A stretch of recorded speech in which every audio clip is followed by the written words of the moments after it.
안녕하세요. 주식단기학교입니다.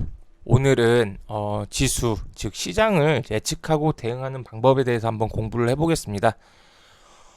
일단은 저는 모든 종목을 매수 매도하면서 이 거래량을 굉장히 중요하다고 누차 강조를 드렸었어요. 하지만은 제가 이 지수, 시장을 볼 때는 이 거래량을 크게 그렇게 비중을 두지 않고 거의 안 본다고 생각하시면 돼요.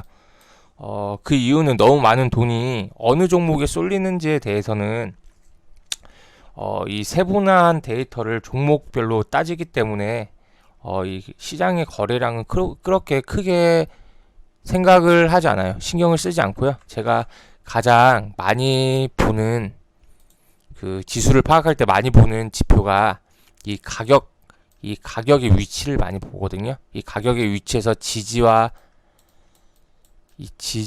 저항을 많이 봐요. 지지와 저항.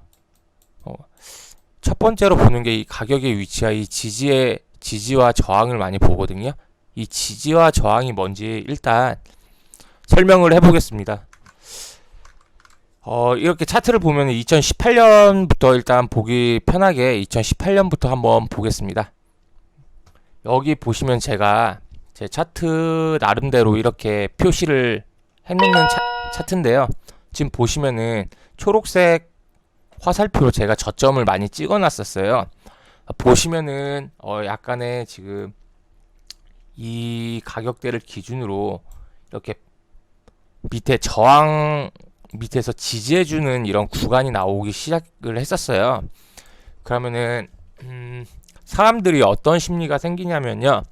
시장을 파악할 때 이 빨간색 선 여기 이 부분 이 라인만 오면은 이렇게 반등이 나오는구나. 이렇게 반등이 나오는구나. 반등이 나오는구나. 라는 생각을 많이 하게 돼요. 그러면은 우리가 시장을 보고 투자를 할 때 요 가격대가 오면은 어떻게 하겠어요? 일단 어떤 종목이든 내 기준에 맞으면 일단 시장 상황에 맞으면 매수를 하게 되겠죠. 그래서 많은 사람들이 이런 바닥을 다지는 구간에서 매수를 많이 합니다. 실제로 그런 구간에서 이렇게 반등이 들어오는 경우가 많죠. 지금 보시다시피 가면은 제가 말씀드리고 싶은 거는 요 가격대가 지금 지지가 되는 구간이 생기는 거죠. 저점을 지지해주는 구간. 예, 어떻게 보면은 가격의 위치라고도 할 수 있고 사람들의 심리대라고 할 수 있어요. 이 빨간색 선 가격대만 오면은 지수가 반등하는구나. 그래서 저점 매수를 노리는 사람들이 많이 들어오는 그런 지점이라고 볼 수 있습니다. 그래서 저는 이 가격대를 굉장히 중요하게 봅니다. 근데 보면은 여기서 계속 이렇게 박스권을 형성하게 되었어요. 이 박스권을 형성하게 되었는데요. 이 저점을 다진 다음에 상승하지 못하고 또 내려왔는데 이 마지막 저점에서 한번 치고 올라와줬다가 이렇게 떨어질 때 여기서 지지를 해주지 못하잖아요. 지지. 그러면은 많은 사람들이 저점 공략을 하기 위해서 들어왔던 돈들이 있겠죠. 이 지지가 한번 무너지기 시작하면요. 다른 더 저점에서 이제 또 바닥을 잡게 돼요. 이렇게 떨어지게 되면은 다른 바닥에서 좀 더 낮은 가격에서 또 어떠한 가격대에서 이렇게 바닥을 또 잡는 구간이 이렇게 형성이 되게 됩니다. 근데 우리가 여기서 한번 좀 재밌게 봐야 될 그런 지점이 있어요. 여기서 두 번째 바닥이 이렇게 좀 더 낮은 가격에서 이렇게 형성이 됐잖아요. 그런데 이 구간은 뭐 결과론적인 얘긴데 이렇게 상승을 하다가 지금 첫 번째로 그어놨던 이 처음에 지지되는 구간까지는 아니어도 그 구간에서 최고의 저점이었던 이 구간까지는 올라왔죠. 근데 여기서 이 구간을 뚫지를 못하니까 다시 이렇게 하락이 나왔습니다. 이게 무슨 말이냐면요. 사람들이 저점 심리에서 저점 가격대에서 이런 가격대 위치를 보고 들어왔을 때 이러한 강력한 지지 라인이 생기게 되는데요. 이런 지지 라인에서 강력하게 저점 매수세가 들어오는데 그 매수세의 가격이 깨지게 되면은 이 가격이 저항으로 바뀌게 됩니다. 이게 무슨 얘기냐? 조금 더 쉽게 설명을 해볼게요.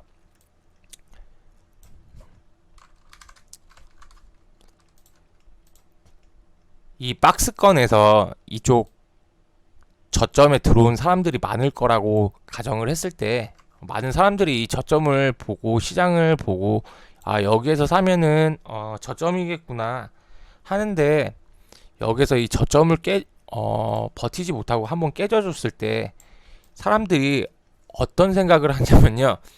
뭐 이렇게 잠깐 빠졌다가 뭐 이렇게 바로 반등이 들어오지 않고 지금처럼 이렇게 좀 깊은 조정이 들어왔잖아요. 그러면은 가격에 이런 지지가 깨진 거잖아요. 지지가. 그러니까 사람들이 심리가 어떻게 되냐면요. 아, 잘못했습니다. 더 이상 깝치지 않고 이 본전에만 오면은 제가 본전에서만 매도하게 좀 도와주세요 하나님 하고 계속 기도를 드립니다. 그냥 존버하는 겁니다. 원래 여러 가지 투자 스타일이 있겠지만은 트레이더로서는 이런 저점이 깨졌을 때는 무조건 손절을 해야 되는데요.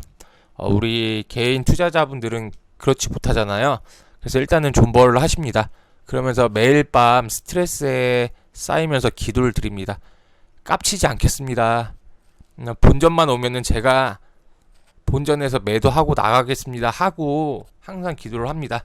그러다가 이렇게 지금 한 달 빠지고 두 달째, 세 달째, 네 달째 이렇게 거의 이 직전 박스권 하단은 아니지만 그 하단에서 이 저점을 잡았던 구간 한 단계 낮은 구간 정도에 오니까 사람들이 이제 밑에서 뭐 물도 타고 뭐 하고 했겠죠.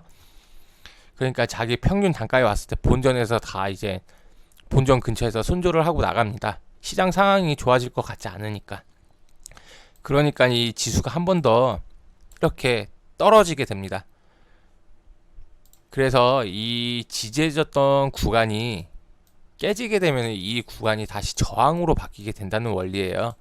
왜 사람들이 본전에서 탈출하려는 심리가 있기 때문에 이 지지했던 구간이 강력한 저항 구간이 나타나게 됩니다. 이해가 되셨나요? 그러면은 다른 좀 더 앞으로 가서 좀 더 보겠습니다. 쭉 당겨 보면요. 우리가 두 번째 바닥을 한번 가지고 다시 한번 설명을 해보겠습니다. 두 번째 바닥에서 여기에 또 저점이 한번 잡히고 두 번째 바닥이 잡혔죠. 이런 거를 우리가 흔히 쌍바닥이라고 합니다. 바닥을 두 번 잡게 되면은 어느 정도 저점이 확인이 됐다라고 그렇게 표현을 합니다. 근데 이 위에서 잡았던 이 박스권 하단, 이 박스권 하단에서 한번 깼던 이 강력한 밑에 저점을 뚫지를 못하니까 두 번째 바닥에서도 이 올라가는 힘이 뚫라고 하는 힘이 여기에서 이 저항하는 본전에서 일단은 현금화를 시키겠다는 이 저항을 뚫지를 못하고 힘이 약하기 때문에 이렇게 빠지게 되는데 여기서도 이 부분이 이 박스권에서는 어떤 라인이 되겠어요? 이 박스권의 이 하단이 지지가 되는 구간이 나오게 되죠. 조금 헷갈릴 수 있는데요. 여기 두 번의 쌍바닥을 잡았잖아요. 그럼 여기서도 사람들이 바닥을 잡을 확률이 높겠구나 그렇게 생각을 했을 거예요. 그리고 지금 쌍바닥이면은 튼튼한 바닥인데 여기가 지지 구간이 되는 거잖아요. 지지 구간. 근데 이 지지 구간을 견디지 못하고 이렇게 개파락으로 크게 떨어졌습니다. 그러니까 이 지지 구간이 어떻게 변하겠어요? 다시 저항이 되는 거죠. 저항. 첫 번째 이 하락폭보다 이 두 번째 하락폭이 이 첫 번째 하락폭보다 두 번째 하락폭이 더 조정이 깊게 들어왔죠. 그러니까 여기서 또 사람들이 또 어떻게 기도를 해요? 아, 하나님, 잘못했습니다. 더 이상 깝치지 않겠습니다. 제발. 본전만 오면은 제가 손절하고 나가겠습니다. 본전 근처에서 제가 조금 손해를 보더라도 좀 본전 근처에만 오게 해주세요. 그렇게 기도를 밤새 한단 말이죠. 그러니까 여기에서도 또 재밌는 게 여기 세 번째 바닥을 또 이렇게 잡습니다. 지금 노란색. 잘 안 보이니까 다시 파란색으로 해보겠습니다. 여기서 또 세 번째 바닥을 이렇게 또 잡아요. 여기서 1차 바닥을 잡았고요. 여기서 2차 바닥, 여기서 3차 바닥을 다시 찾게 됩니다. 근데 우리가 봐야 될 때가 어디예요? 2차 바닥에서 저점을 지지해줬던 구간 있죠? 이 구간을 잘 봐야 돼요. 이 구간이 지금 여기까지 봤을 때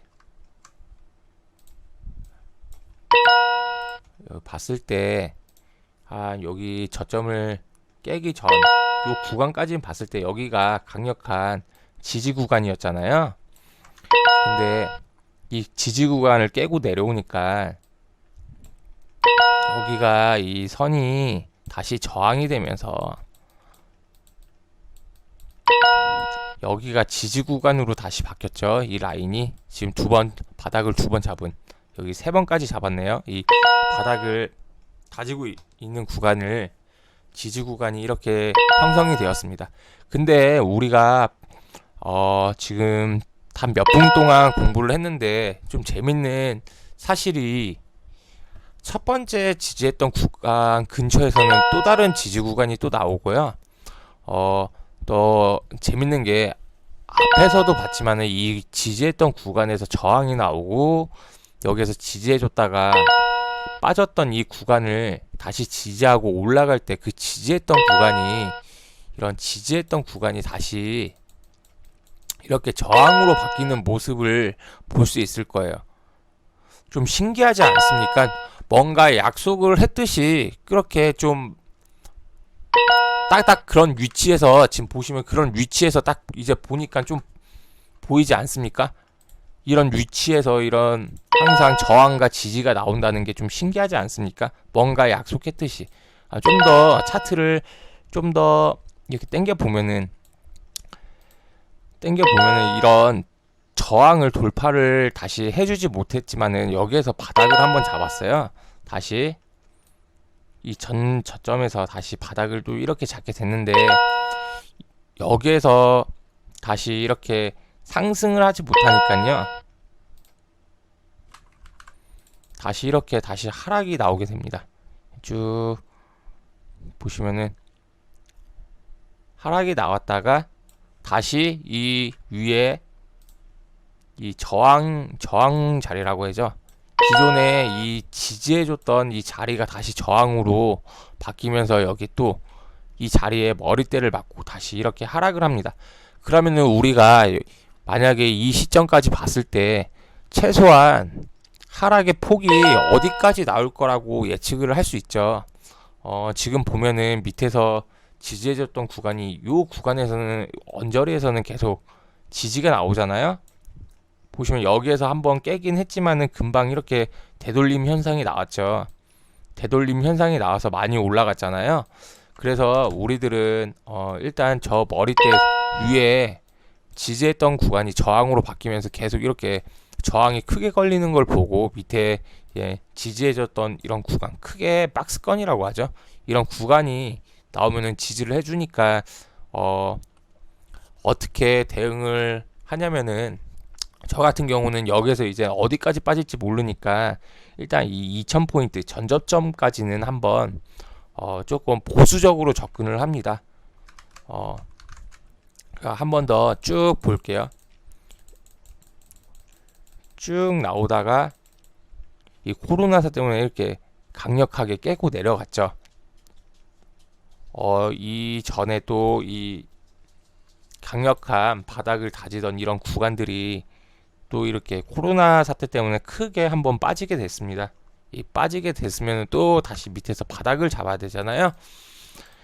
이렇게 바닥을 잡고 이렇게 올라오는 형태를 볼 수 있을 겁니다. 근데 지금까지 설명한 거를 토대로 보면은 이 구간, 이 코로나가 나오기 전까지는 제 이론이 어느 정도 잘 맞고 그래요. 근데 이번에 이 코로나 사태 때문에 저도 좀 저의 기준과 좀 많은 다른 시장의 폭이 나왔기 때문에 저도 수익을 뭐 극대화하지는 못했어요. 대신 예측과 대응을 했을 뿐이에요. 제가 이번 시장에서 많이 배웠는데요. 제가 많이 배우고 저는 이 시장에서 여기 왔을 때 이렇게 쌍바닥을 잡고 올라가든 쓰리바닥을 잡고 올라가든 한 번 더 바닥을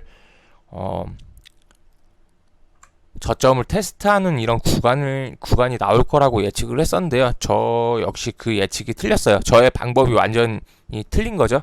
그래서 제가 뭐가 잘못됐는지 곰곰이 고민을 하고 공부를 계속 많이 했었어요. 그 이유는 딱 어떤 책에서 옛날에 제가 공부했던 책에서 딱 그런 거를 딱 알게 됐어요. 제 실수가 뭐였냐면요. 제가 정말 존경하는 트레이더가 두 분이 있어요. 뭐 현재 뭐 역사적인 인물인데요. 제시 리버모라는 사람이 있어요. 그 미국에서 개인 투자자로서 기간을 이긴 그 엄청난 그 전설적인 트레이더가 있는데요. 그 사람 책에서 이런 문구를 봤어요. 시장을 맞추려고 하지 마라. 시장은 절대 틀린 적이 없다. 왜냐? 시장은 그 자체의 답이다. 요런 문구를 보게 되었습니다. 제가 그 책의 문구를 보고, 나 역시 좀 이 10년이란 세월 동안 주식을 하면서 실력이 많이 늘긴 하였지만은 나 역시 많이 건방져졌구나라는 그런 생각을 하게 되었습니다. 정말 그 말이 맞는 것 같아요. 시장을 맞추려고 하면 안 돼요. 왜 시장 그 사람 말대로 시장 자체가 답이기 때문에 그 사람이 얘기하는 거는 이 시장은 너무 한쪽으로 편향돼서 나의 그 생각을 이렇게 상승이나 하락 쪽으로 맞추게 되면은 시장을 따라가지 못한다는 거예요. 그게 맞았을 경우에는 엄청난 이익을 내겠지만은 저 같은 경우에도 여기서 첫 번째 바닥이 나오고 여기서 이렇게 작은 박스권을 이용할 때 좀 트레이딩을 하고 여기서도 좀 트레이딩을 하고 여기서 완전 초단타를 하고 여기서도 초단타를 하고 있어요. 그만큼 뭐 수익을 극대화하지는 못했지만은 제 판단이 틀렸기 때문에 저 역시 예측과 대응을 한 거죠. 예측이 틀렸기 때문에 대응을 했기 때문에 어느 정도의 수익률을 또 끌고 갈 수 있었던 거고요. 첫 번째로 얘기해주고 싶었던 거는 일단 이 가격의 지지와 저항을 잘 봐라 라는 그 개념이었고요. 그 와중에서 너무 이 차트에 맹신하지 말고 그냥 내가 예측하는 선에서 예측이 틀렸을 때는 거기에 순응하고 시장에 따라서 대응을 하라는 얘기를 좀 드리고 싶었습니다. 그리고 그 예측과 대응하는 방법에 대해서는 제가 좀 뒤에서 얘기를 하던지 아니면 영상이 길어지면은 따로 뽑아서 영상을 만들도록 하겠습니다. 그리고 제가 가장 중요하게 보는 게 이 가격의 지지와 저항이라고 했잖아요. 그럼 두 번째로 이렇게 중요하게 보는 거는요. 이동평균선을 봅니다. 이 이동평균선이 왜 중요하냐면요.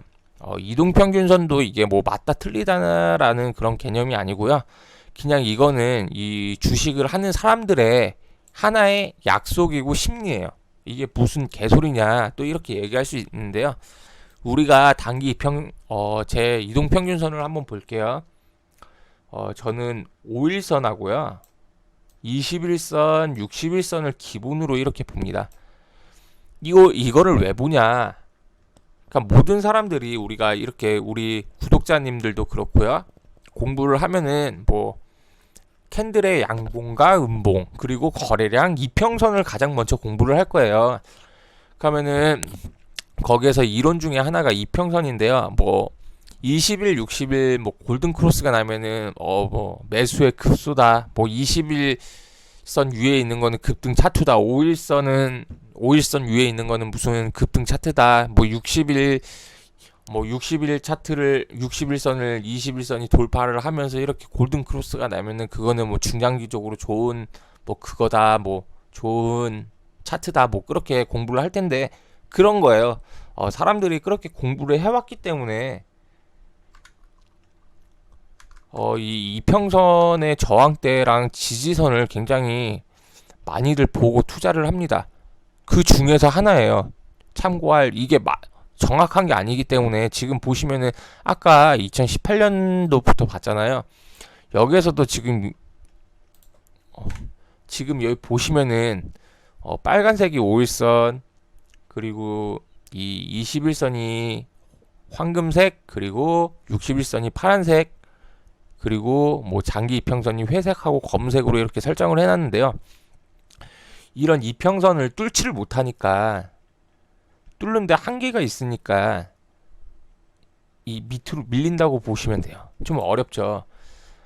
우리가 보통 사람들이 볼 때 강한 장은 이렇게 뒤로 당겨서 보면은 이 이동평균선이 이렇게 모이다가 뚫고 이 이동평균선을 이거 타고 올라갈 때가 강한 장이라고 얘기를 하거든요. 그러면 이게 강한 장인지 아닌 장인지는 이 시간이 흘러가서 이제 결과를 보고 이제 판단을 하는 건데요. 여기서 이렇게 보면은 계속 이평선이 모였다가 응축했다 확산했다 이런 과정을 하면서 계속 모으잖아요. 근데 이렇게 쭉 보면은 어느 순간에 이 이평선이 정배열이 되는 순간이 있어요. 이 캔들이 5일선을 위에 지지를 받고 살짝 무너져도 21선을 타고 올라가는 이런 구간들이 나와요. 그러면서 이런 이평선들이 정배열이 되고 지금 5일선 위에 5일선 밑에 21선, 61선 있죠. 이런 정배열이 만들어지는 순간을 사람들은 이제 강한 장이 시작됐다라는 그런 심리때 학습 효과가 나오게 돼요. 그래서 여기에서 만약에 이 21선을 깼다 그러면 약간 이 시장에서 불안 심리로 작용해서 어느 정도의 좀 매도세가 나오지만은 이런 61선을 근처에서 지지를 해주는 거를 보고 다시 사람들이 또 매수 심리가 이렇게 강하게 들어올 수 있는 그런 하나의 심리적인 역할이에요. 그러니까 이거는 뭐 과학이라고 하기보다는 이 모든 이 주식시장에서 참여하는 사람들의 심리예요. 야, 21선하고 61선하고 지지를 하고 반등을 하면은 그 장은 강한 장이다. 뭐 이런 학습 효과가 굉장히 많이 머리에 각인되고 그게 이제 심리적으로도 많이 작용을 하는 그런 지수대라고 보면 됩니다. 그래서 이 이동평균선을 뭐 그렇게 막 중요하게 보진 않지만은 항상 이런 여기에서 이렇게 올라갈 때 여기 장기 이평선 지금 검은색으로 보이실 거예요. 이 구간에서는 저는 진짜 굉장히 보수적으로 했어요. 여기 너무 많이 올라왔기 때문에 이 장기 이평선 지금 여기 검은색 선 보이시죠? 이 검은색 선 검은색하고 회색하고 이 만나는 지점에서 한번 이렇게 조정이 들어오지 않을까 예측을 했었는데 이거를 또 깨고 또 올라가는 장세가 나왔습니다. 그럼 또 이 구간에서 내가 틀렸기 때문에 또 대응을 했어야겠죠. 보시면은 2000포인트를 기준으로 이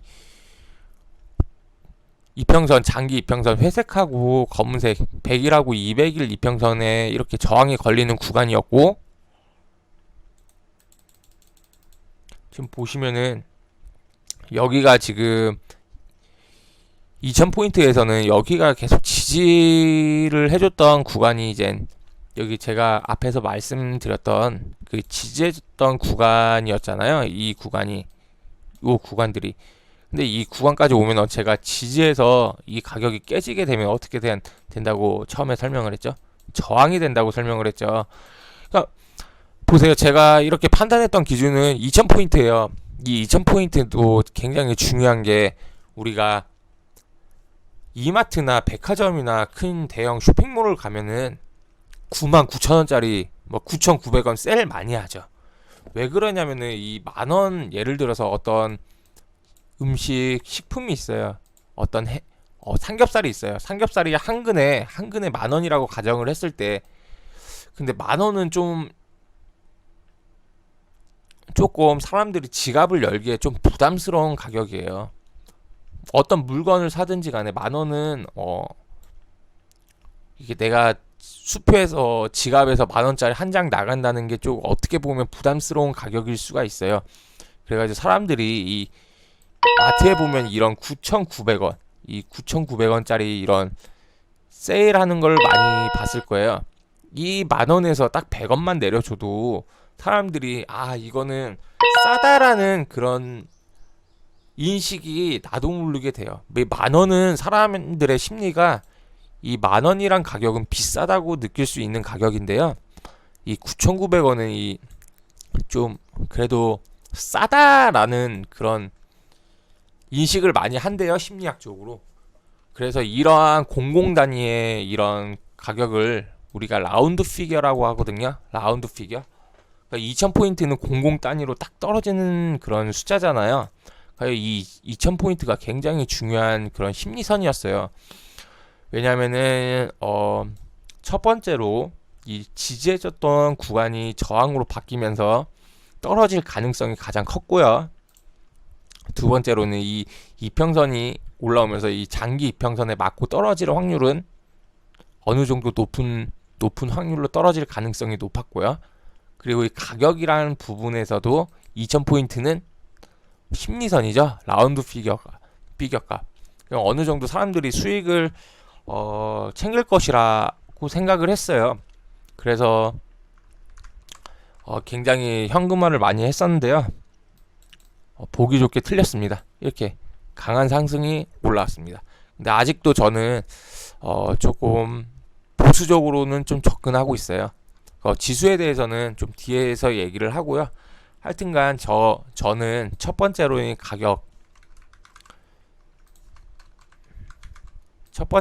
가격을 이렇게 봅니다.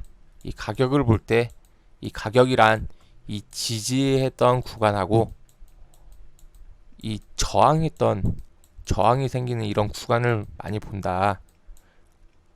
두 번째로는 이동평균선을 많이 본다. 이동평균선을 많이 본다 라고 정리를 할 수 있겠어요. 그리고 세 번째로는 제가 많이 보는 게 시장을 많이 봅니다. 시장. 지금 보면은 0780이라는 코드 번호고요. 여기 보면 수급이 실시간으로 나와요. 장 시작하자마자 우리 개인이 얼마나 사는지, 외국인이 얼마나 사는지, 장중에 기관이 얼마나 사는지, 거래소, 코스닥, 선물하고 이런 옵션의 이런 실시간 데이터가 장 시작하자마자 같이 이렇게 제공이 됩니다. 시장의 상황을 어느 주체가 얼마나 사는지. 그럼 제가 볼 때는 제 많은 경험을 통해서 볼 때는 저는 이 기관하고 외국인 수급을 좀 중요시 봐요. 하지만은 항상 장중에 가장 중요하게 보는 이 개인의 수급입니다. 제가 항상 얘기하는 일장 이론이 있어요. 우리가 이 세 명의 주체 중에서 일장이 누굴까요?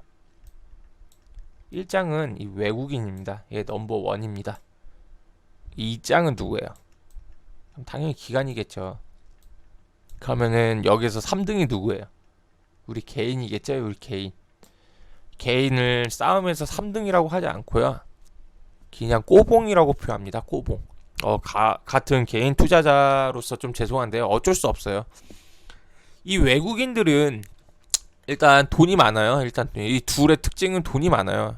주식시장이란 게 그런 거잖아요. 돈이 많은 사람이 계속 비싼 가격에 사주면 올라가는 거고, 떨어지는 거 낮은 가격에 많이 팔면은 떨어지는 거잖아요. 사실상은 어떻게 보면은 우리 개인 투자자분들이 돈이 다 합쳐놓으면은 많아요. 이 시장에 투자할 수 있는 금액은 개인 투자자분들도 많을 거라고 생각을 하는데, 단합이 안 되잖아요. 단합이 안 되잖아요. 그래서 우리 개인 투자자분들이 항상 질 수밖에 없는 그런 구조를 가지고 있습니다.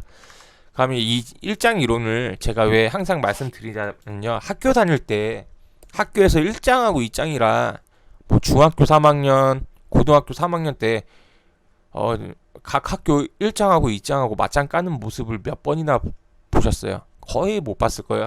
3년 동안 한두 번? 뭐 아예 안 싸우는 경우도 있고요. 그들이 왜 1장하고 2장들이 싸우지 않냐? 그렇게 얘기를 했을 때 누가 이길지 몰라요. 솔직히. 이 외국인이 아무리 1장의 위치를 가지고 있어도 이 기관한테 재수 없으면 질 수도 있어요.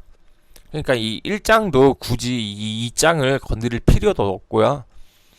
이 2장이란 이 기간도 굳이 1장을 건드려서 싸울 필요가 없습니다. 왜? 둘이 싸우면은 누군가 하나는 뒤지기 때문에 둘이 피 보면 싸우지 않습니다. 그럼 이 둘은 누구의 돈을 뺏어가겠어요? 결국은 우리 개인들 이 둘이 짜고 우리 개인들 돈을 뺏어갈 수밖에 없는 그런 구조를 가지고 있어요. 이 주식이라는 게 참 웃긴 게 누군가는 사야지 이렇게 사주는 사람이 있고요. 보시면은 주식이란 게 누군가가 이렇게 사면은 누군가는 파는 사람이 있어야지 이게 왔다 갔다 하면서 뭐 수익이 발생하고 뭐 손실이 발생하고 뭐 이런 구조잖아요.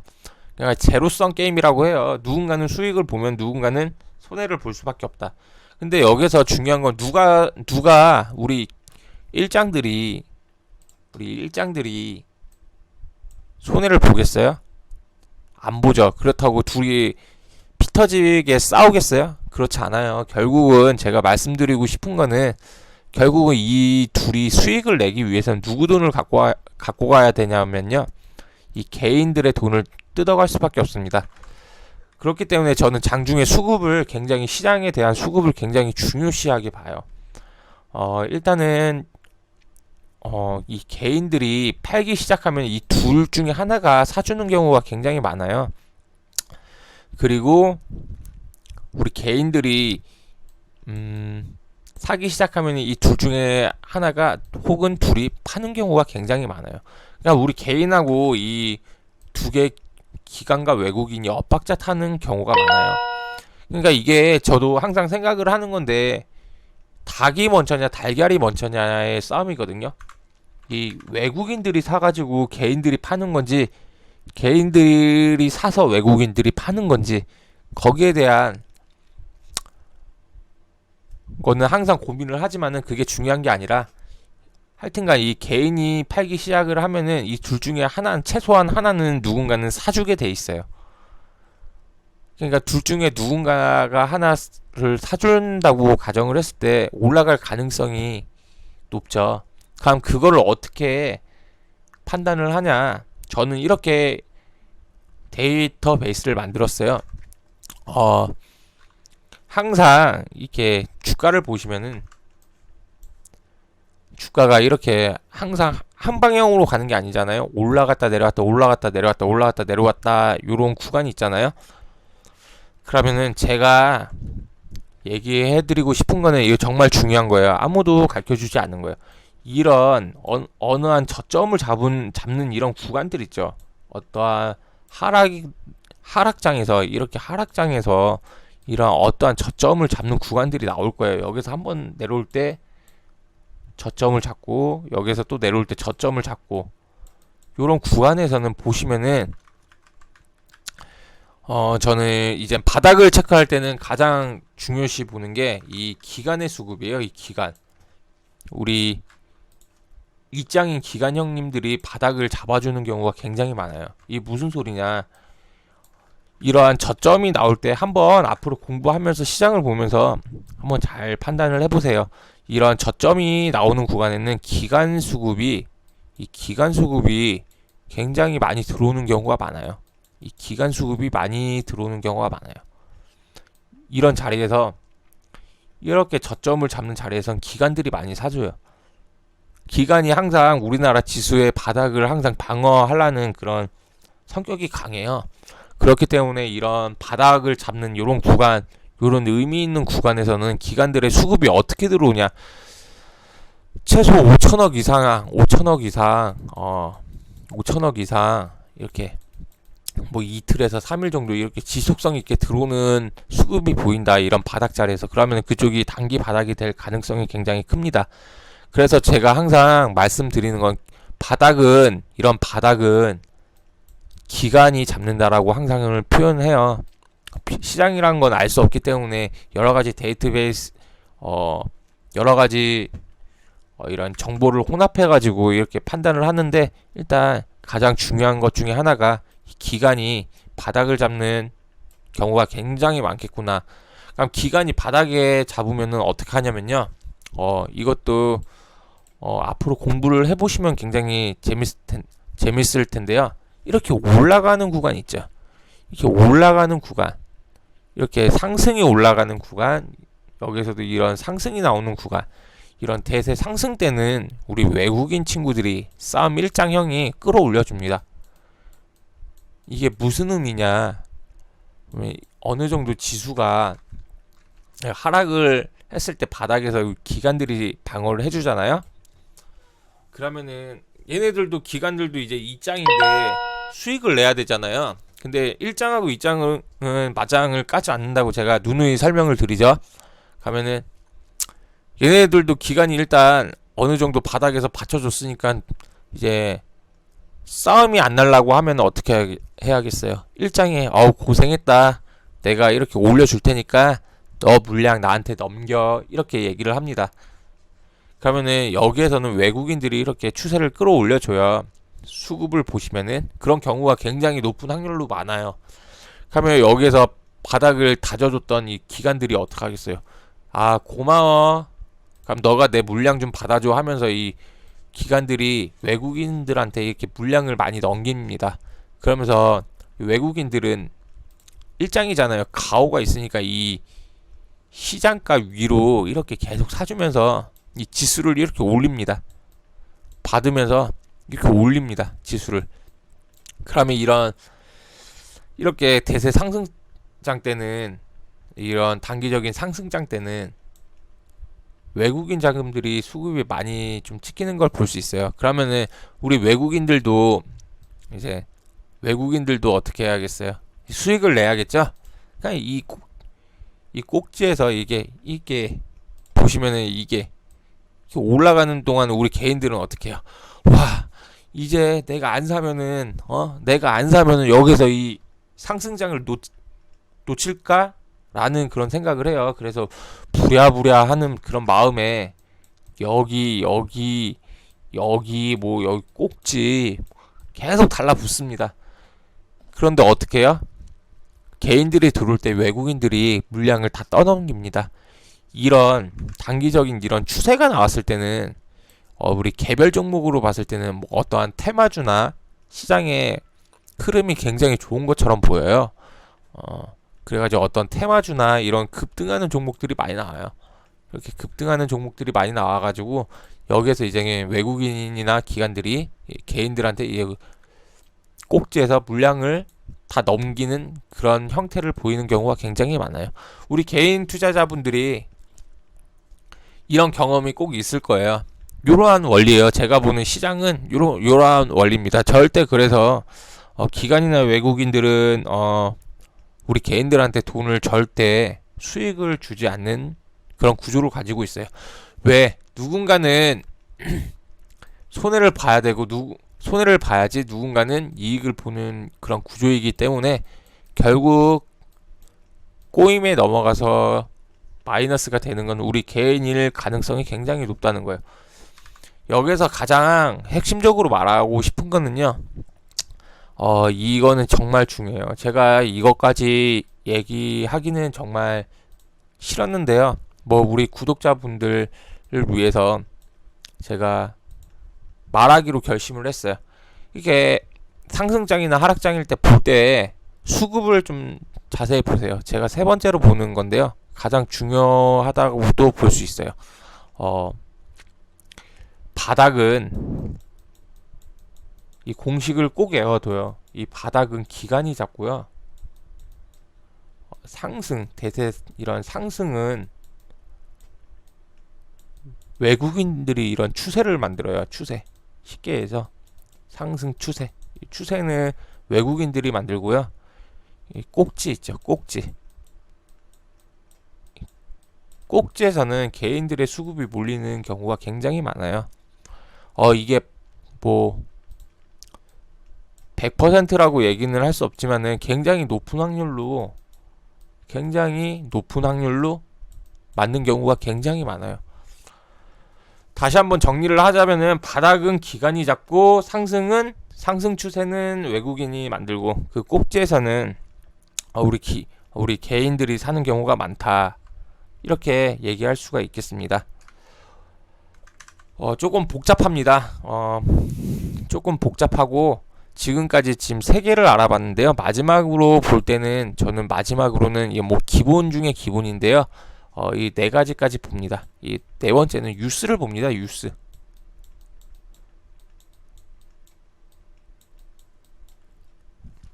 뉴스를 봅니다. 우리나라 정세적으로 어떻게 지금 경제 위치가 어떻게 흘러가고 미국이나 이런 시장들이 어떠한 뉴스에 어떠한 민감하게 움직이는지에 대해서 항상 뉴스를 매일 아침 팔로우를 하고 있습니다. 우리가 이제 제가 뭐 결과론적으로 말씀을 드릴게요. 요런 자리 있죠? 요런 자리. 우리가 이렇게 보면은 희한하게 정말 이거는 희한하게 요런 자리 있죠. 요런 자리. 뭐 뚫고 나갈 것 같은 이런 자리에서 희한하게 뭐 미중 무역 갈등이라든지 뭐 이상한 뉴스들이 많이 나와요. 여기서 지지해줘야 되는데 갑자기 코로나 우리가 솔직히 여기서 요 정도 뭐 코로나 뭐 그래 중국하고 한국이랑 근데 별거 아니야. 여기서도 지지 나오겠지 했는데 갑자기 뭐 미국에서 확산이 되면서 뭐 전 세계로 퍼지면서 이게 급락을 했던 거잖아요. 이런 뉴스들이 많아요. 여긴가 어딘가에서 또 갑자기 어딘가에 제가 기억이 안 갑자기 미국이 뭐 이란의 유조선을 폭발시키고 뭐 이란의 무슨 넘버 2를 또 암살을 하고 뭐 여러 가지 뭐 무역 전쟁에 대한 이슈가 나오고 그런 이슈들이 이상하게 이런 지지와 저항 자리에서 굉장히 많이 나오는 경우를 볼 수 있을 거예요. 한번 정말 제 말이 뭐 장난이 아니고요. 이런 진짜 높은 확률로 이런 자리에서 이상한 뉴스들이 우리가 생각지도 못한 그런 시장에 엄청난 반영을 주는 뉴스가 호재든 악재든 그런 자리에서 꼭 나오게 돼 있습니다. 그런 경우가 상당히 높아요. 약간 음모론적으로 생각을 하는 건데요. 그런 경우가 굉장히 높아요. 그리고 이런 뉴스를 팔로우 하면서 세계 시장도 같이 봐요. 우리나라 시장이 어떻게 움직이는지도 중요하지만은 그 세계적인 정세에 따라서 이 주식시장이 많이 같이 움직이기 때문에 세계 시장도 좀 봐줘야 되는데요.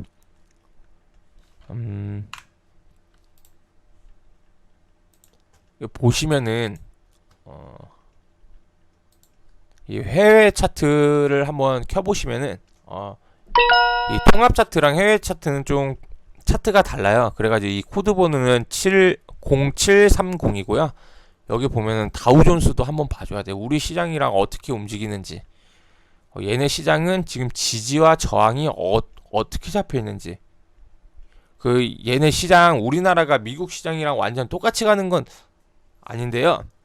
미국이 그 전날 양봉으로 끝났는지 음봉으로 끝났는지 이런 저항과 지지에 의해 가지고 얘네들이 하락을 하면 우리나라가 좀 장 초반이나 그럴 때 영향을 많이 받아요. 그래서 이 미국 시장을 항상 체크를 해줘야 돼요. 똑같이는 움직이지 않아요, 절대. 근데 우리 시장에 대한 시가랑 종가 그런 거를 예측을 할 수 있기 때문에 미국 시장을 좀 봐야 돼요. 미국 시장이 상승한다고 해서 우리나라 시장이 무조건 상승하는 건 아니에요. 근데 미국 시장이 이렇게 음봉이 나올 때는 우리나라 시장은 아주 높은 확률로 조정에 들어가는 경우가 꽤 많습니다. 그렇기 때문에 이 미국 시장도 같이 봐줘야 됩니다. 그거는 앞에서 말씀드렸다시피 지지와 저항. 보시다시피 이 미국장은 미친 듯이 올랐어요. 이 말이 안 되는 이런 상승장이 나왔었고요. 우리나라 시장이랑은 완전 좀 반대로까지는 아니어도 좀 따로 움직이는 경향이 있는데 어느 정도는 참고를 해야 된다. 우리나라에 미치는 그런 영향이 상당히 크다. 이 나스닥도 같이 봐주시고, 그리고 이런 중국, 또 우리나라가 또 미국하고 중국이랑도 또 많이 연관돼 있잖아요. 이런 중국 차트도 항상 봐주시고요. 여기에서 추가해서 중국을 이렇게 미국하고 나스닥, 그리고 다우존스, 그리고 중국 상해 종합 이렇게 보고, 또 홍콩까지 같이 봐줘야 돼요. 홍콩이 아시아 금융의 중심지죠. 우리나라랑 좀 비슷하게 움직이는 경향이 많았었어요. 지난 세월 동안. 최근에는 좀 미중하고 그런 홍콩에 대한 갈등 때문에 좀 이렇게 따로 움직이는데요.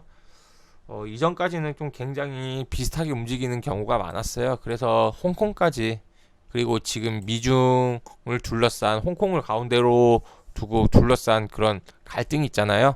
그래서 이 홍콩 아시아 증시는 홍콩까지 한번 같이 봐주는 게 좋고요. 여기에 보시면은 이제 유럽 지수는 저는 크게 영국, 프랑스, 뭐 독일까지 다 보지만은 가장 중요하게 보는 건 독일이에요. 독일은 우리나라에 그렇게 크게 영향을 미치는 그런 지수는 아닌데요. 그래도 세계적인 증시의 흐름이 어떻게 됐는지 한번 체크해 볼 그런 의미가 있어요. 그리고 또 여기서 가장 중요한 게 환율이에요. 제가 이거는 정말 꼭 보라고 강조를 해드리겠습니다.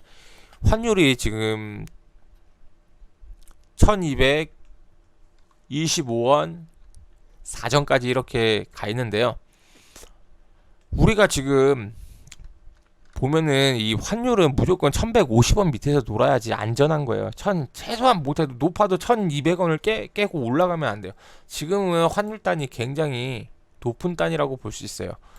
그러니까 제가 지수를 볼 때 여러 가지 헷갈리는 부분들이 있잖아요. 보시면은 뭐 여기에서 더 갈 건지 안 갈 건지의 이런 판단 있죠. 뭐 이 저항과 지지의 이 사이, 또는 저항과 지지에 걸렸을 때 이런 걸 굉장히 좀 순간순간 판단하기가 좀 어렵잖아요. 이럴 때는 뭐를 보고 판단을 하냐면요, 이 환율대를 보고 굉장히 많이 판단하는 경우가 많아요. 이 환율이 그냥, 이거는 제가 앞에 또 영상을 올린 게 있는데요. 이전에 강의 영상을 올린 게 있는데 환율에 대해서 영상을 올렸는데 지금은 또 영상이 길어져가지고 자세하게 설명을 못하겠지만은 그냥 이렇게 생각해요. 외국인 있죠. 외국인 수급이 이게 들어오는 날이 있어요. 그럼 지수가 상승해요. 그러면은 환율이 강한 확률로, 아주 높은 확률로 떨어지는 경우가 많아요. 그럼 외국인이 들어오면은 지수가 오른다고 얘기를 했죠. 근데 환율이 떨어져요. 이 환율은 어떻게 해요? 올라가는 게 좋아요? 떨어지는 게 좋아요? 우리가 주식하는 사람 입장으로서 환율은 떨어지는 게 좋아요? 떨어질수록 좋아요? 이 지수랑 환율이랑은 이렇게 반대로 움직이는 게 가장 좋거든요. 그런 경우가 굉장히 많고요. 근데 지금 시장대를 보면은 지금 1200원 위에서 계속 놀고 있죠. 우리가 수급만 봐도 우리가 코로나 사태가 난 이후부터 외국인들이 거의 매수를 하고 있지 않아요. 그리고 코로나 사태가 터졌을 때 최고점이 1300원, 1225원, 지금 그렇게 많이 떨어진 가격이 아니에요. 여기서 이렇게 박스권을 만들고 있다가 떨어질 수도 있지만은 자칫 잘못하면은 치고 올라가겠다는 소리거든요. 어떠한 뉴스, 세계적인 이슈, 어떠한 불확실성 이런 게 터지게 되면은 금방 다시 정고점 이 부분까지 치고 올라가겠다는 그런 의미일 수도 있어요. 그렇기 때문에 환율을 굉장히 중요하게 봅니다. 저는 모든 판단이 안 될 때는 이 환율을 보고 판단을 하는 경우가 많아요. 오늘이 지금 6월 2일 화요일 5시가 좀 넘었는데요. 오늘 기준으로 저는 환율이 굉장히 좋지 않은 자리라고 생각을 해요. 다만 조금 긍정적으로 보는 거는 우리 지수가 아까 보듯이 이렇게 또 빨간색으로 해보겠습니다. 이렇게 많이 올라왔잖아요. 근데 지금 환율단도 1200원 넘어가죠. 1250원을 향해서 가고 있습니다. 근데 조금 긍정적으로 보는 거는 그나마 이렇게 많이 지금 거품이 올라온 상황에서 그래서 최근에 이 환율단이 조금 떨어지고 있죠. 이 박스권 상단에서 맞고 앞으로 이 추세를 좀 봐야겠지만은 이 박스권을 치고 내려와서 이 1200원 선을 또 치고 내려오게 되면 좀 더 안정적인 장이다라고 생각을 하겠는데 이 환율단도 높고 조금 지수도 많이 올라가가지고 약간 불안한 장이다 이렇게 저는 판단을 하고 있어요. 뭐 개인에 따라서 어떻게 판단하는지에 따라서는 어떻게 해석을 하느냐에 따라서는 조금 다를 수가 있는데요. 항상 제가 처음에도 얘기를 했지만은 시장을 맞추려고 하지 말고요. 내가 예측을 해보고 틀리면 거기에서 빠르게 대응을 해주면 돼요. 그러니까 저는 이렇게 예측을 하고 대응을 하고 있습니다. 그리고 마지막으로 좀 보는 게 금값입니다. 이 금값도 보시면은 금이 올라가면 좋아요, 안 좋아요? 앞에 강의를 또 금에 대해서 강의를 해놨는데요. 또 시간이 없기 때문에 간단하게 요약만 설명하겠습니다. 금이 올라가면 좋아요, 안 좋아요?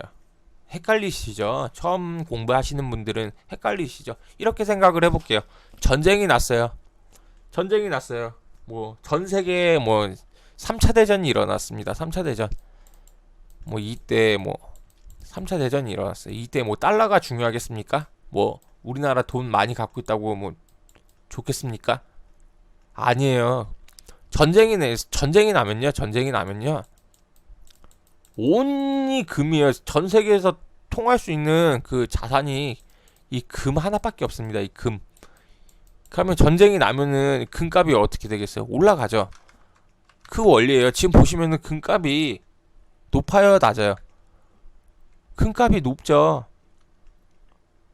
금값이 높아요, 낮아요? 딱 봐도 금값이 높죠.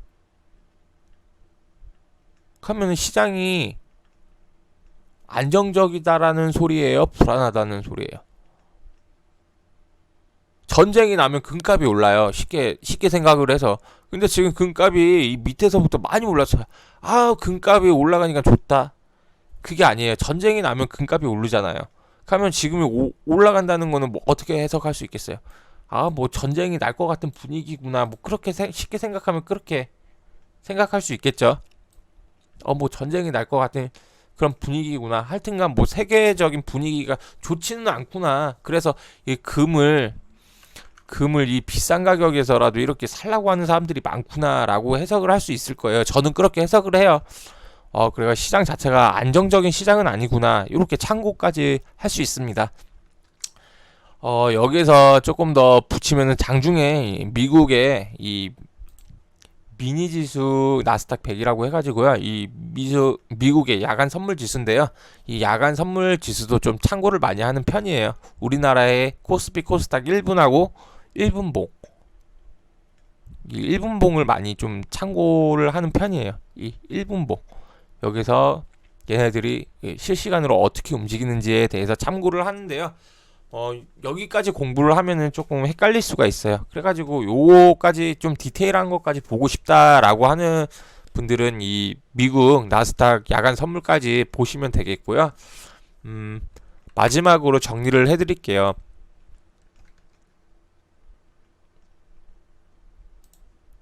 일단 최종적으로 정리를 하자면은 내가 지수를 맞추려고 하지 마라. 절대 지수는 틀린 적이 없다.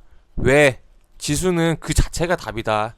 사람들이 이 지수를 논할 때는 결과론적으로 이 상승장이 나왔을 때 이 상승이 어느 정도 나온 후에야 그 상승장이란 걸 알아차리게 되고 결국은 그 알아차렸을 때는 그렇게 빠른 시기가 아니다. 좀 늦은 시기라서 그때도 보수적으로 대응할 수밖에 없다. 그러니까 시장을 맞추려고 하지 말고 어느 정도 내 기준에서 예측만 해라. 예측을 하고요. 시장을 예측을 해보는 겁니다. 나는 여기서 더블 바닥을 잡고 갈 거라고 생각했는데 아니네, 한 번에 쭉 갔네. 이럴 때는 대응을 해야 돼요. 대응을 해야 됩니다. 그럼 어떻게 대응을 하냐, 여기까지만 말씀드리고 끝내겠습니다. 예측과 대응을 해야 되는데요. 오늘 강의의 가장 포인트는 뭐 지수를 어떻게 예측하냐에 따라서 이 예측하는 부분도 굉장히 중요한 부분이라고 생각하지만은 그것보다 더 중요한 게 이 대응하는 부분이라고 생각을 하거든요. 대응을 어떻게 하냐, 저는 이 대응을 굉장히 쉽게 대응을 해요. 지금은 이렇게 보시면은 제가 시장이 좀 불안하다고 했죠. 금값도 많이 오르고 환율도 좀 어중간해가지고, 그리고 이런 이평선을 뚫고 올라오고 이런 저항대를 뚫고 올라온 거는 굉장히 긍정적인데, 좀 많이 한 번에 너무 바닥을 한 번 짚고 이렇게 올라온 거에 대한 피로감, 너무 급등을 했다, 요런 거에 대한 좀 불안감, 그런 것 때문에 저도 역시 지금은 다시 한번 이렇게 하락 파동이 한번 뭐 얼마나 됐든 많이 떨어지든 조금 떨어지든 이렇게 조정이 올 거라고 예상을 하는데요. 뭐 미친 시장이죠. 세계에서 지금 상승률이 가장 높은 시장이 우리 코스닥입니다. 미친 시장처럼 움직이는데요. 이걸로 어떻게 해석을 대응을 하냐? 일단 예측을 합니다. 근데 이번 시장은 제가 가지고 있는 모든 그런 데이터베이스에, 앞에서 말씀드렸던 그런 베이스가 다 안 맞았어요. 개인들이 끌어올렸고 외국인 기관은 계속 팔았고, 보통은 이 바닥을 다지는 구간이 있는데 바닥을 다지는 구간도 없었고, 이런 이평선의 저항에서 조정이 절대 안 들어왔고 개인들이 다 끌어올렸다. 그냥 닥치고 고하는 그런 시장이었다. 제가 완전 틀린 거죠. 제 원래 기준이. 그럼 대응을 해야 돼요. 시장을 맞추려고 하지 말고 예측과 대응이라고 했는데요. 예측이 틀렸기 때문에 대응을 어떻게 하냐. 근데 사람의 심리라는 게 그래요. 내가 한번 이렇게 밑으로 봤으면 굉장히 계속 부정적으로 볼 수밖에 없어요. 사람 뇌 구조가 그래요. 뇌에서 이런 짭동 신호를 보내는데 그 짭동 신호에 굉장히 우리가 많이 속아요. 그렇기 때문에 대응을 해야 되는 건데요. 대응은 어떻게 하냐면요. 저 역시 밑으로 보고 있다고 했죠. 근데 지금 분위기가 미친 진짜 말도 안 되는 상승장이잖아요. 여기에서 저는 대응을 어떻게 하냐면요. 일단은 계좌를 50%로 줄입니다. 50%로 줄여요. 50%는 일단 현금이고요. 현금화를 해놔요. 현금화. 이 50%는 현금화를 해놓습니다. 현금화. 그리고 여기서 대응, 내 예측이 틀렸을 때 대응은 50% 현금화를 해놓고요. 이 50%로 투자를 하는데, 여기에서도 저는 25%를 투자를 해요. 25%. 총 현금이 25%만 가지고 투자를 합니다. 50% 중에. 그러니까 우리가 여기서 하방을 예상하고 이게 배팅을 하는데 시장이 계속 움직여요. 근데 내가 대응을 하기 위해서 일단 50%만 가지고 이제 주식을 할 건데, 50%를 내가 아무리 생각해도 나의 시장이 좀 더 하락이다. 금도 안 좋고 환율도 안 좋고, 그러니까 좀 하방이 좀 조만간 조정이 들어올 거라고 예측을 하게 되면요. 일단 종목을 선정을 합니다. 종목을 선정을 하고 이 50% 중에서 25%를 투자를 해요. 예를 들어서 종목으로 한번 해볼게요. 제가 카페24라는 종목을 한번 해볼게요. 이런 카페24라는 종목을 투자를 할 때 많이 오른 것 같아요? 적게 오른 것 같아요? 뭐 요즘에 이거 보면은 셀트리온 볼까요? 셀트리온 제약, 뭐 이런 종목은 뭐 미친듯이 올랐죠. 그냥 미친듯이 올랐죠. 근데 카페24 볼까요? 카페24를 보면은 많이 오른 것 같지 않죠. 아까 셀트리온을 봤을 때. 근데 사실상 이 2만원에서 6만원까지 갔습니다. 얘도 많이 올랐습니다. 지금 3배 뻥튀기가 된 거죠. 근데 시장이 올라가기 때문에 어떤 종목을 찾아서 투자를 해야 된다고 가정을 했을 때 제가 단타를 치지 않고 어떤 그냥 평범한 종목에 투자를 한다고 생각을 했을 때 시장이 일단 나는 하방으로 보고 있어요. 하방. 조만간 이 조정이란 게 들어온다 라고 생각을 했을 때 아예 투자를 안 하면 돼요. 안 하면은 내 돈을 지킬 수 있잖아요. 근데 요즘 시장이 어때요? 이 미친 시장이죠. 그냥 미친 시장. 남들 돈 다 버는데 나 혼자 손가락 빨고 있을 수 없죠. 그리고 사람의 심리라는 게 모든 종목이 눈앞에서 이렇게 급등을 하게 되면은 쫓아갈 수밖에 없어요. 그렇기 때문에 비중 조절을 하는 건데, 예를 들어서 이 카페 24를 매수를 한다고 가정을 했을 때 비록 나는 조만간 조정이 들어온다고 가정을 했어도 지금 시장 분위기 자체가 이 너무 상승 분위기라서 이 상승 분위기가 자칫 잘못하면 정말 더 많은 상승을 갖고 오는 이런 분위기가 되지 않을까라는 생각도 해야 돼요. 그렇기 때문에 이런 대응을 하는 건데 저는 좀 더 하방 쪽이 더 많기 때문에 그래도 나는 리스크 관리를 하고 상승이 나오면 좋은 거고, 하락이 나왔을 때는 내가 또 50% 남은 빼놓은 자금이 있기 때문에 그 50%로 그때는 좀 더 적극적으로 나의 계획에 맞춰서 작전을 짜겠다라고 그렇게 이제 시나리오를 짜고 있으니까요. 일단 종목을 이 장에서 소외되지 않기 위해서는 종목을 일단 선정을 해야 되잖아요. 일단 기본적으로 뭐 단기가 아닌 이상 뭐 카페 24를 한다고 가정을 해볼게요. 이 친구가 많이 올라왔어요. 이 친구도 뭐 다른 종목에 비해서 안 올라온 것처럼 보이는데 많이 올라왔어요. 3배나 올라왔어요. 근데 여기서 투자를 할 때 지금 제가 거래량을 많이 본다고 했죠. 여기서 거래를 다 잡아놨어요. 제 기준에서 여기서 다 매집봉이 이렇게 들어왔어요. 매집봉이 여기서 한번 해먹고 나가고, 앞에서 이 구간에서 한번 해먹고 나가고요. 이 구간에서 한번 해먹고 나가고, 여기서 다시 이렇게 매집봉이 들어왔다고 저는 판단을 합니다. 그러면은 보시죠. 이 친구가 20만원까지 갔던 친구가 지금 5만원대에서 놀고 있습니다. 쌉니까 안 쌉니까? 엄청나게 싸죠. 그리고 제 기준에서 이런 매집봉이 올라왔습니다. 그러면 얘는 시간만 주면은 무조건 올라간다고 저는 판단을 하기 때문에 이 종목을 한번 선택을 해봤어요. 그러면은 제가 여기서 비중을 어떻게 싣냐 한번 보여드릴게요. 하여튼간 부정적으로 보고 있으니까 비중을 싣는데 25% 50% 갖고 투자를 하는데, 예를 들어서 솔직히 얘기해서 3분의 1로 쪼개서 3번 사는 게 가장 좋아요. 근데 우리 개인 투자자분들이 뭐 돈이 그렇게 크지 않잖아요. 뭐 요즘에 보면은 뭐 게시판이나 유튜브 보면 뭐 1억은 뭐 애기 이름이고 1억 갖다 투자한다고 하면은 뭐 무슨 뭐 애기가 투자하는 것처럼 그렇게 얘기하고 무시하는 경우가 많은데요. 사실상 그렇지 않죠. 우리 개인 투자자분들 뭐 1억 하면 많이 하는 거고요. 솔직히 뭐 5천도 많이 한다고 생각을 해요. 저는 뭐 나이가 연세가 어떻게 되는지 몰라도 5천이면 굉장히 좀 어느 정도 하는 거고요. 1억이면 많이 하는 거고요. 보통 한 5천에서 3천, 뭐 3천에서 1천 정도 많이 해요. 제 나이 또래 그런 주위 사람들을 보면은.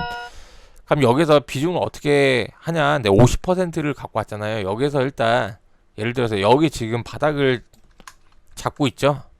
아래 꼬리가 달리고 있잖아요. 이 구간은 뭐예요?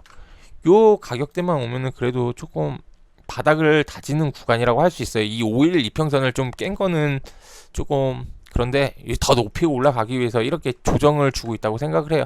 이럴 때 25%만 담는 거예요. 내가 50% 갖다 투자를 할 때 25%만 담는 거예요. 왜? 시장을 더 밑으로 보고 있기 때문에. 그럼 예를 들어서 두 가지 시나리오가 나올 수 있어요. 얘가 이렇게 상승을 여기서 조정을 받고 이렇게 또 이렇게 상승 곡선이 나올 수 있고요. 얘가 이렇게 21선, 61선 이 해가지고 뭐 5만원대, 뭐 최소 5만원대, 뭐 4만원대까지 떨어질 수가 있잖아요. 확률은 반반이에요. 누구도 몰라요. 그냥 대응을 할 뿐이에요. 그러면 내가 여기서 25%를 샀어요. 그럼 저는 이렇게 대응을 해요. 저는 여기 지지선을 한 5만원까지 보고 있거든요. 만약에 얘가 떨어져요. 그럼 떨어지게 되면은 이 떨어지는 폭에서 계속 관찰을 하다가 이 5만원 선에서 어떻게 이 세력, 이 매집을 했던 세력들이 어떻게 움직이는지에 대해서 이 호가창이나 차트를 보면서 시장 전체적인 코스피 코스닥 시장을 보면서 어떻게 얘네들이 요리를 하는지 한번 추격을 하면서 생각을 많이 합니다. 그래서 제가 만약에 얘네들이 한 5만원 선에서 다시 이런 하락을 했을 경우에 5만원 선에서 이렇게 이평선들이 모이고 지지해주고 이 전저점 이 구간을 또 지지를 해주는 이런 모습이 나오면은요 나머지 25%를 여기서 실습니다. 그러면은 내가 가진 돈 중에 예를 들어서 총 50%만 투자를 한다고 했잖아요. 그럼 50%가 완성이 됐죠. 예를 들어서 근데 제가 여기에서 5만원 정도가 중요한 선이라고 생각을 하고 여기서 50%를 맞췄어요. 근데 시장이 안 좋아가지고 또 뭐 예를 들어서 뭐 여기 2만 5천원까지 또 이렇게 떨어졌어요. 그럼 여기가 전 저점 구간이잖아요. 그럼 여기서 어떻게 해요? 여기서 다시 나머지 50% 내가 확신이 드는 순간에 나머지 50%를 다시 저는 매수를 합니다. 그래서 평균 단가를 맞추는 이런 대응 전략을 짜고 있고요. 만약에 이렇게 마지막 100%까지 실을 정도에 이렇게 빠졌으면은 예를 들어서 뭐 손절을 빠르게 할 수도 있지만은 우리가 지금 트레이딩을 전제로 두고 얘기를 하는 게 아니잖아요. 일반적인 주식 투자 어느 정도 중기적인 투자를 기본으로 설명을 드리는 거고 제가 항상 말하는 이 거래량 매집봉을 기준으로 얘기를 하기 때문에 그 트레이딩 영역은 번외예요. 트레이딩은 사자마자 내가 생각하는 자리가 아니면 바로 손절하고 나와야 됩니다. 그거는.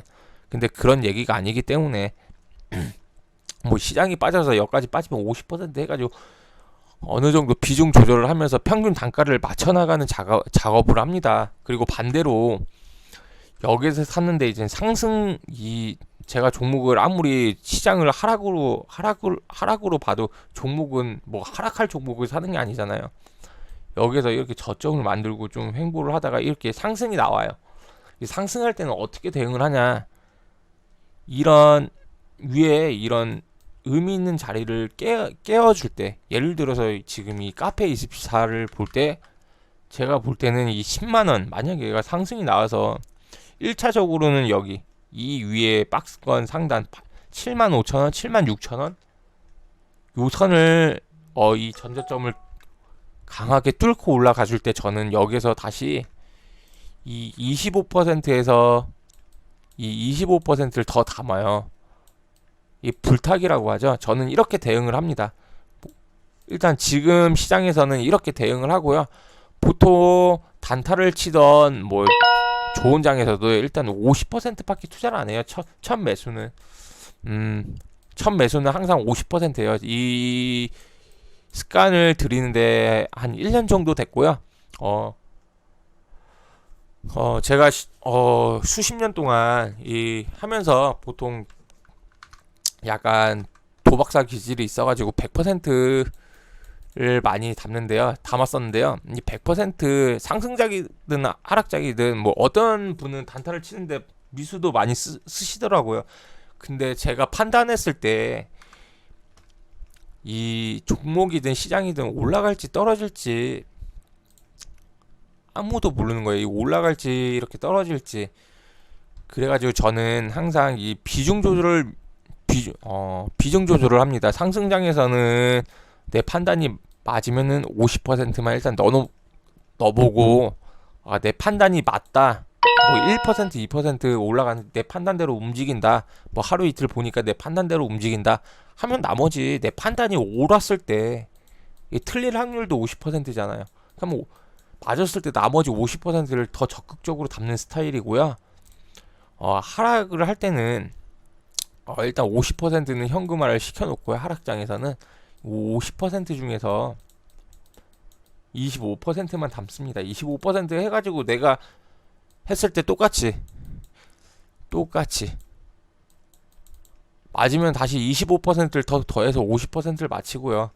만약에 하락이 왔을 때 뭐 얘를 손절을 하던지 아니면 나머지 50%로 비중 조절해서 평균 단가를 낮춰서 나오던지 수익을 내든지 그러한 작전을 펼치고 있어요. 이 비중 조절이 굉장히 중요한 겁니다. 그리고 결국은 제가 생각하는 거는 이 예측과 대응은 우리가 이 예측을 하는 건 쉬울 수 있어도 맞추기는 어렵고요. 이 대응이란 부분은 결국은 제가 해주고 싶은 말은 결국은 이 대응이란 거는 결국은 비중 조절이라고 저는 판단을 해요. 비중 조절이라고 저는 그렇게 생각을 합니다. 이게 결론이네요. 대응은 결국 비중 조절이다. 이 주식이라는 게 얼마나 어렵냐면요. 제가 항상 스포츠에 대해서 비유를 많이 하는데요. 야구라는 스포츠에 대해서 비유를 많이 해요. 세계적인 메이저리그라고 하죠. 거기 선수들은 타자들이 10번의 타석에 들어왔을 때 4번을 치면은 그 메이저리그에 들어갈 수 있는 선수의 조건이 되고 굉장히 잘하는 선수입니다. 보통 우리나라 프로야구에서 10번 나와서 3번 치면은 굉장히 잘하는 선수로 평가를 받습니다. 우리가 야구를 할 때 3할 4푼 몇리 이러잖아요. 그 3할이 10번 나와서 3번 쳤다라는 거예요. 살아서 3번 나갔다. 근데 우리 주식이라는 건요. 이 10번 중에 9번을 잘해서 수익을 냈어요. 여기에서 수익을 냈어요. 근데 이게 재수 없어가지고요. 이게 한 번 잘못하잖아요. 이 한 번에 이 모든 수익을 날릴 수 있는 이 판단을 한 번 잘못했을 때 날릴 수 있는 이 리스크가 굉장히 커요. 이 9번 잘해도 한 번의 실수로 모든 수익을 날리고 본전까지 다 파먹는 경우도 있고요. 뭐 8번 잘해도 한 번 정도의 실수는 좀 용납이 돼도 한 2번 실수만 잘못해도 뭐 집안이 풍비박살 나는 그런 경우가 많아요. 그렇기 때문에 저는 이 예측과 대응의 부분에서 나의 예측이 틀렸을 때 이 대응은 비중 조절로 하는 게 가장 핵심 포인트가 아닐까 그렇게 많이 깨지면서 저도 깡통을 한 2번 차봤는데 2번 차면서 또 이번 장을 겪으면서까지 내린 결론은 결국은 이 비중 조절이 대응하는 영역의 가장 중요한 그런 포인트가 아닐까라는 생각을 하고 그렇게 계속 연습을 하고 대응을 하고 있습니다. 말이 오늘도 좀 길어졌는데요. 마지막으로 정리를 할게요. 우리가 이 지수를 예측을 할 때는 저 같은 경우에는 이 가격의 지지와 저항을 많이 본다. 그리고 두 번째로는 이 이평선의 지지와 저항을 본다. 이 가격의 지지와 저항은 이상하게 누군가는 음모론적으로 봤을 때 누군가는 이상하게 이 가격대는 굉장히 어떠한 약속한 것 같이 이런 구간들이 많이 나오더라. 그리고 이러한 구간에서 뉴스를 팔로우 하는데 이러한 구간에서는 어떤 세계적인 이슈가 많이 터지더라. 어떠한 호재 뉴스나 악재 뉴스들이 기가 막히게 이러한 위치에서 이런 저항대나 이런 구간에서 굉장히 기가 막히게 뭐 악재라든지 호재라든지 이런 구간에서 굉장히 생각지도 못한 그런 뉴스들이 많이 뜨더라. 그리고 세 번째로는 수급을 많이 보더라. 이 0780이란 수급을 보고 우리 일장 이론에 기반을 해서 개인들은 항상 돈을 뜯기는 시장이구나. 외국인들이 추세를 만들구나. 바닥은 기관이 만들구나. 이게 가장 중요하다고 했어요. 어떻게 보면은 바닥은 기관이 잡고 추세는 외국인이 만들고 꼭지에서는 개인들한테 물량을 넘긴다. 요 개념 이렇게 제가 설명을 드렸고요. 그리고 외국 시장을 좀 참고를 할 필요가 있다고 얘기를 했어요. 외국 시장은 차트가 좀 코드 번호가 달라요. 0730 그래가지고 미국 시장이 우리나라 시장이랑 똑같이 가는 건 아니지만은 우리나라 시초가랑 시초가에 많은 영향을 준다. 미국 장은 엄청난 상장이 일어났죠. 지난 세월 동안. 완전히 똑같이 움직이는 건 아닌데 우리나라 심리에 얘네가 플러스 마감이냐 마이너스 마감이냐에 따라서 우리나라에 굉장히 큰 영향을 준다.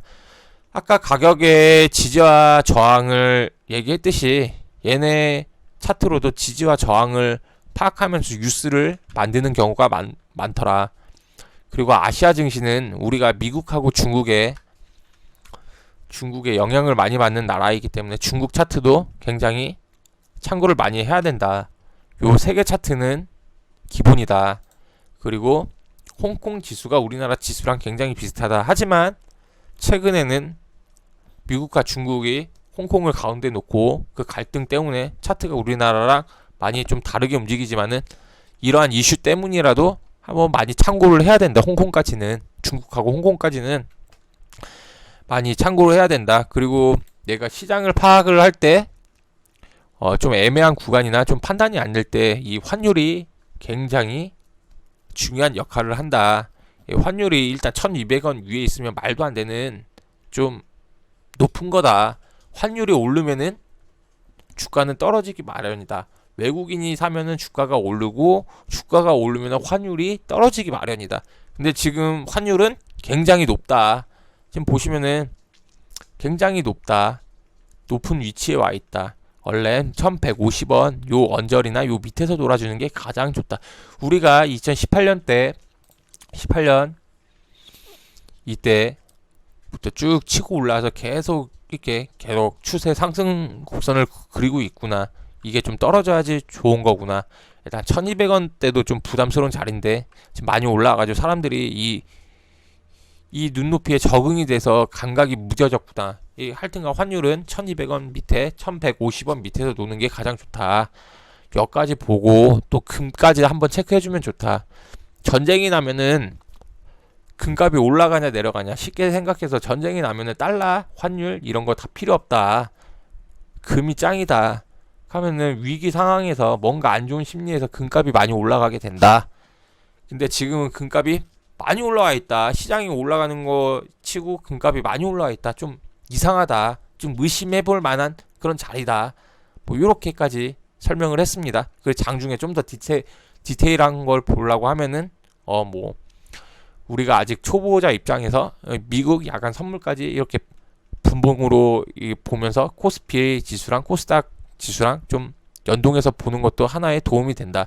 하지만은 나는 이 미국의 야간 선물도 보지만은 딱 그 한국의 원 달러 이런 분봉 그날의 추세도 많이 본다. 이렇게까지 얘기를 했어요. 그리고 여기서 마지막에 가장 중요한 건 이렇게 예측을 하고 내가 가장 중요한 건 시장을 맞추려고 하지 마라. 시장은 절대 틀린 적이 없다. 맞출 수가 없다. 시장은 그 자체가 답이다. 예측을 해라. 내가 지금 예측을 하고 대응을 해라. 그 대응은 어떻게 하냐? 비중 조절이다. 쉽게 얘기해서 비중 조절을 해가지고 리스크를 가장 최소화시키거나 최대화시키거나 그거를 비중 조절로 한다. 왜? 야구를 예를 들었다. 야구는 10번 나와서 4번 치면은 메이저급이고 3번 치면은 국내 프로야구급인데 3할, 4할 이 정도면 정말 잘하는 그건데 우리 주식은 10번 잘해도 10번 중에 9번 잘해도 한 번 잘못하는 순간 집안이 풍비박살 나는 경우도 많이 봤다. 한 방에 골로 가는 경우도 많이 봤다. 10번 중에 2번, 3번 이렇게 잘못하면 원금 까먹는 건 순식간이다. 그렇기 때문에 우린 비중 조절로 리스크를 가장 최소화하는 방법을 택하자. 그게 지금까지 내가 주식을 하면서 배운 점이다. 이렇게 설명을 했습니다. 너무 욕심내지 마세요. 너무 욕심내면은 정말 한 번에 골로 가는 게 있습니다.